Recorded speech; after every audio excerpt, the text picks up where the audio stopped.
Okay, mayong gabi kag salamat gid sa grasya sang Ginoo nga nagapadayon. Kag salamat gid nga naupod ko kamo sa sini nga pagpangalagad. Sa sini nga gabi aton pagatun-an ang isa ka pulungon nga na misinterpretar sang kadam-an. Kag ina nga pulungon makita naton sa Revelasyon Kapitulo 3 bersikulo 20 o kung sa hiligaynon pahayag nga nagasiling, nagatindog ako sa puwertahan kay nagapanuktok kung may makabati sang akon panawagan kag padayonon nila ako sa ilabalay, madayon ako kag maupod kami kaon. Kalabanan nga nakita nakon nga interpretasyon sa sining pahayag Kapitulo 3 bersikulo 20 nga si Kristo nagatindog kuno sa puwertahan kag nagapanuktok kag ining pag-interpretar nila. Ang ining pertahan nagarepresentar sang kasing-kasing sang isa ka tawo nga kinahanglanon mag-abot sa iya bag-o nga kinahanglanon bag-o mag-abot sa iyang kaluwasan, kinahanglanon anay nga buksan niya ini o kun iya nga pagabatunon. May isa man ko gani ka nabasahan nagligad lang adlaw ngang kaluwasan kuno ara lang sa guha sang imo nga pertahan. Kag nakadepende sa imo kung imo inibatunon o kung hindi, kung imo pasudlon o kung hindi. So nagakadlaw ako nga inang nga klase sang pagpahayag balik awot kag nagakontra sa madamo nga pulungon nga ginpahayag sa iya nga pulong. So aton nga interpretaron kung ano ang context ang sining pulungon nga ginpahayag sa Revelasyon Kapitulo 3 bersikulo 20. Ini siya una nagapahayag ni siya sa sulat sa simbahan sa Laodicean. Una pinaka-importante nga kung magtuon kita sang pulong lalo na sa libro sang Revelasyon nga perte kadalom nga kinahanglanon ini sang pagiya sang Espiritu Santo kag maidiid nga pagtuon bag-o naton mahangpan kung anong gusto niya nga ipaabot sa aton. So kinahanglan hindi naton pagpasapayan ini sa pagtuon. So basahon naton sa iya nga context. Ang context sang libro sang Revelasyon Kapitulo 3 bersikulo 20 nagapahayag ini sa simbahan sa Laodicean. Naging sulat paagi kay Apostol Juan nga buot silingon nagapahayag sa tumuluo nga ara sa simbahan, isa ka kongregasyon. Kag hindi sa kasing-kasing sang tawo nga hindi tumuluo. Nga kinahanglanon niya imbitahon si Kristo, pasudlon si Kristo, buksan ang iya tagipusoon para mabaton si Kristo para mag-abot sa iya ang kaluwasan. Perte kasayop nga pag-interpretar. Ining Laodicean nagapakilala nga sumulunod ni Kristo. Pero ang ila nga kabuhi kontaminado kag napun-an sang pagkompormiso. Garagambal kung kontaminado kag napun-an sang pagkompormiso. Kay kung basahon nimo sa bersikulo 15 pakadto sa 18 may ginpahayag siya da. Nga kung may tinion ka buksan nimo, pamalandungan mo, kaysa 15 pa lang nga daan, iya na nga daan nga ginpahayag nga ang ilang nga kabuhi do isa ka malabaab nga tubig. Hindi ka mo mabugnaw o kung hindi ka mo mainit, buot silingon, ang ilang nga kabuhi kontaminado kag kompormiso gid nga klase sang pagkabuhi. Isa ka tumulo nga kung sa din amo ina ang ila klase nga pagkabuhi kag pangginawi. Bala mo dugay ako sa fast food nga nagaobra kung interpretaron naton sa related sa sina nga topiko biskan hindi na kon pag-interpretaron sa historical interpretation mahangpa naton kung anong buot silingon sa sina nga pulong. Bala mo sa amon sang tinion nga ara ako sa fast food, Jollibee, Chowking, Greenwich, Pizza Hut, Kenny Rogers, daw halos tanan nga kilala nga bantog nga fast food diri sa Iloilo kag biskan diin man sa nationwide na trabahoan ako ina. Kag may ara kami nga pagsulundan nga kung magserbi kami sang pagkaon o kung drinks man, hot is hot, cold is cold. Kag may ara kami nga ginatawag nga critical point. Nga once ang isa kag serbi namon nga soft drinks o kung any drinks kag pagkaon nga wala na sa iya nga insakto nga temperatura, ina nga pagkaon kontaminado kag madamo sang bakterya. Amo na gani nga kung magserbi kami, kung pagkaon nga mainit dapat initon, kung pagkaon nga mabugnaw dapat mabugnawon bag-o namon ihatag sa customer. So bud silingon ang ilang nga kabuhi do kaangay sang isa ka kabuhi nga nagakabuhi sa daan nila nga kabuhi kontaminado kag kompormiso. Nga nagambala ko kontaminado kag kompormiso. 17, 18 nagapahayag nga kung sa diin ang ilang nga kabuhi manggaranon sila pero pobre sa pagtuo kag pobre sa kamatuoran. Kag ginaabisuhan sila ni Kristo nga magbakal kamo sa akon sang panapton nga itabon sa inyo nga kahublasan. Bulong sa mata nga ihamlas nga makakita kamo sang kamatuoran. Bala mo to din ang Laodicean. May 3 ka ginapahayag sa aton nga kamatuoran. Ang Laodicean, maayo sila sa good banking system. Perte ka manggaranon ang inang nga lugar. Kung gusto nimo magdeposito sa bangko nga hindi masilip sang gobyerno, sa Laodicean ikaw magkadto kang magpatago sang imo manggad.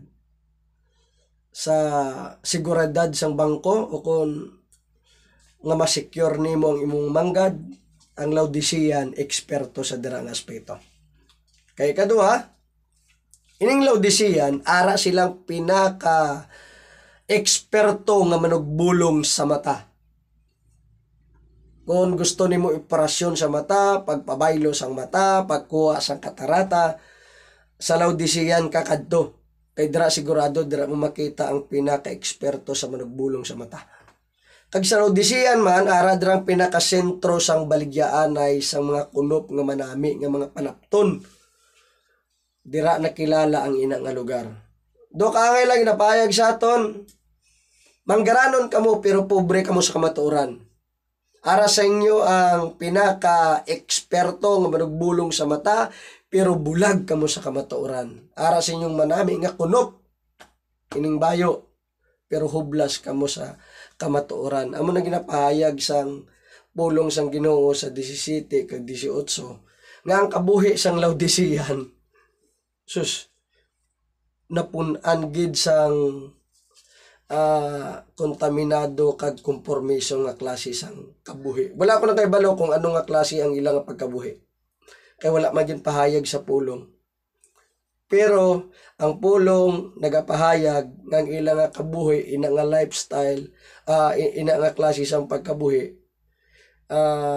kontaminado kag kompormiso. Dira lang naton butangan talang sang libel o kung tagaan naton sang pulungon nga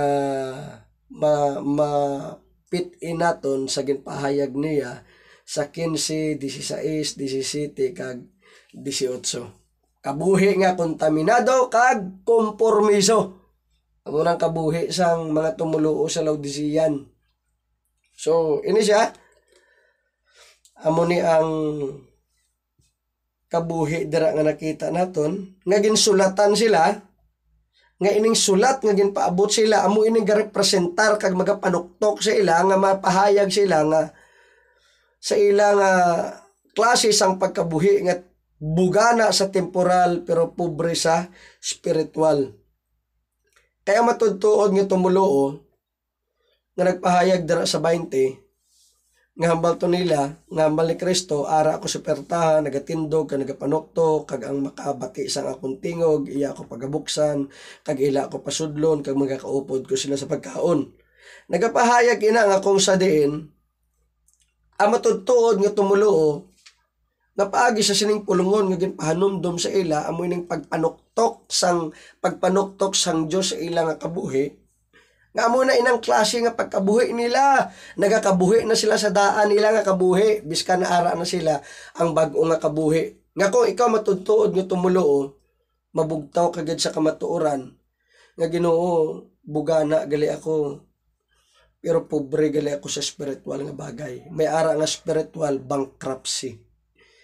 So amining masubo nga gidangatan kag may iakusar ang Dios sa ila, wala ni siya nagatumod sa isa ka hindi tumulo na kinahanglanon nimo nga batunon si Kristo. Kundi nagapahayag ni siya nga kung sa diin ang tawo nga o kung ang kasimbahanan sa Laodicea nga amuning klase nila nga kabuhi makamarasma sa gani, kung ikaw matutuod nga tumluo gid man ni Kristo paagi sa sini nga pagpahayag, mas mapalapit pagid ang imong relasyon sa iya kung makabugtaw ikaw sa sinang imong nga kahimtangan. Kay ang bot silingon nga magaupod ako sa inyo kaon, nagapahayag ina sang close personal relationship. May relasyon na kamo, pero mas mapalapit pagid ang aton nga relasyon sa Ginoo kung maging putli kag wala sang kasawayan ang aton nga kabuhi. Gani ginapahanumdum sila ni Kristo kay pag-abot dira sa bersikulo 20, bersikulo 19 ang balton niya dira, ginpahayag niya nga kung siya din ang iya ginapalangga, iya ginadisiplina, kag kung matuod ka mga sumulunod ni Kristo, kung matalupangdan ninyo ini nga amoy ninyo nga kabuhi, nga nagakabuhi kamo sa daan ninyo nga kabuhi, mahinulsol gid kita para magtadlong ang aton nga mga lalakton kag aton nga mapangginawi kag pagkabuhi. So hindi ni siya nagapahayag sa isa ka hindi tumuluo nga kinahanglanon nimo nga imbitahon nga magsulod sa imo kasing-kasing para lang abot sa imo ang kaluwasan. Nga do kaangay lang ang Dios nagahulat sa imo.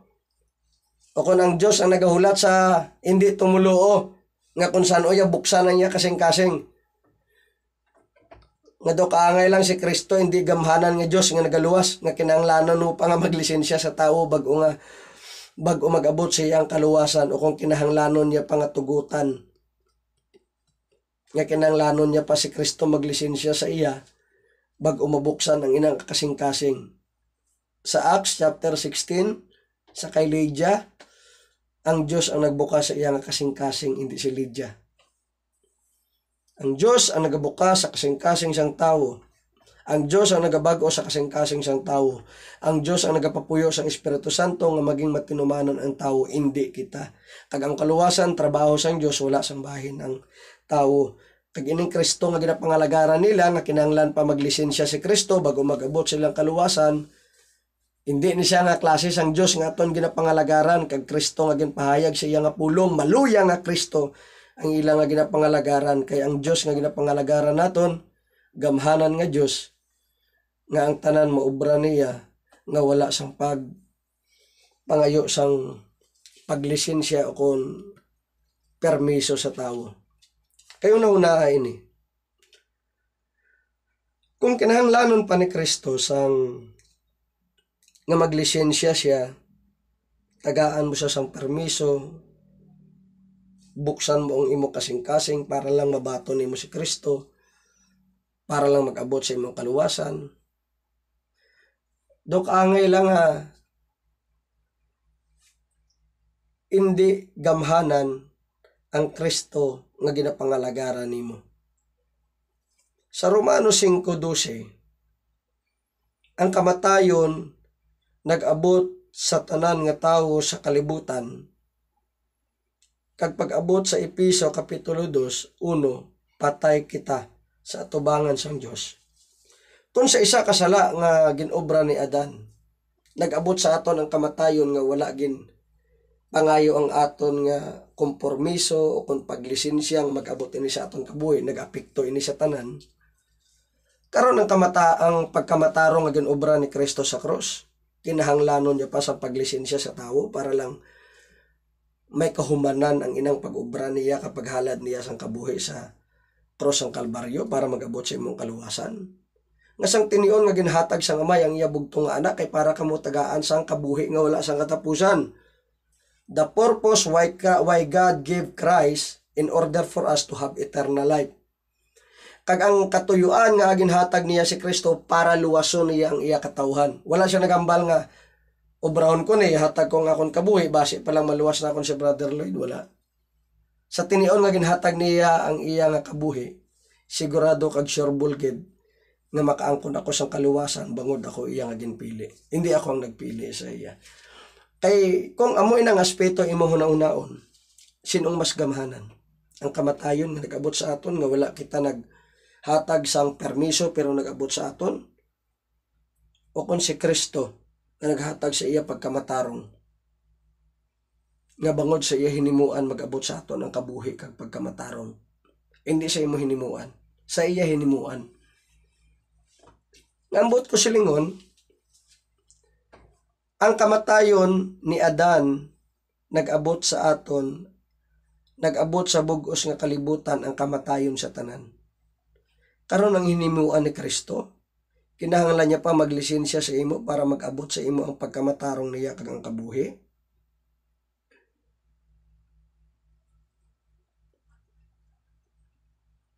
Si Kristo wala ka kinahanglanon, wala ka kinahanglan sang paglisensya para iya kita buhion kag mag-abot sa aton ang kaluwasan. Ang halimbawa kag isa ka the best nga ilustrasyon nga mailustrar ko sa inyo kung mag-abot sa imong kaluwasan do kaangay sang tinion nga ginbanhaw niya si Lazaro. Paghambal ni Kristo, Lazaro, come out! Kag ang patay na buhi, kag ang patay nagwa sa lulubngan. Wala nagambal ang pulong sang tinion nga naghambal si Kristo kay Lazaro, Lazaro, come out! Nagsinggit si Lazaro, hindi ko di pagpukawa kay nakakatulog ko, hulta lang ko ninyo kung saan ako magresponde sa imong panawagan. Ginoo, nagsulod ka sa kwarto nga wala ta kaganigin pasulod. Ginoo, ginbuhi mo ko nga wala ta tagaan gani siyang permiso. Pero sang tiniang nga ginbanhaw niya si Lazaro, ang isa ka patay na buhi, ang isa ka hara sa lulubngan, nagwa sa lulubngan nga may kabuhi. Tag nagpahayag kag nakita ini isang kadaman. Amo nang halimbawa sa isa ka tawo nga patay nga ginbuhi ni Kristo, hindi ya kinahanglan nga maglisensya sa imo. So ang pulungon nga ginpahayag sa Revelation chapter 3 verse 20, wala nagapahayag sa isa ka hindi tumulo nga kinahanglanon niya buksan ang iya kasing-kasing para mag-abot sa iyang kaluwasan. Nagapahayag ni siya, padaluman nato ni siya sang pagtuon, mahatag ako sang tinion, akon nga patpaton, moobra ako sang outline sermon nga inyo nga ma-intindihan sa pagpatpat naton sini. So tagai lang ninyo ako sang tinion, pero subong amo ina ang ipaabot ko sa imo. Ang ginpahayag niya sa libro sang Revelasyon, ginpahayag niya sa iyang kasimbahanan nga ang iya kasimbahanan kontaminado kag ara sa pagkabuhi nga may pagkompormiso.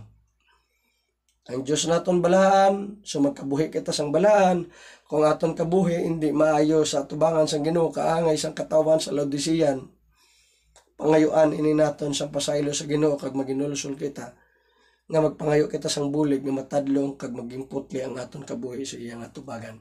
God bless you all. Kag amo lang ina ang pagpanudloan nga ihatag ko sa inyo. May ara kita nga 18 minutos sa malipot nga pagtuon. God bless you all. Hasta sa liwat. Sa Dios gid lang ang himaya.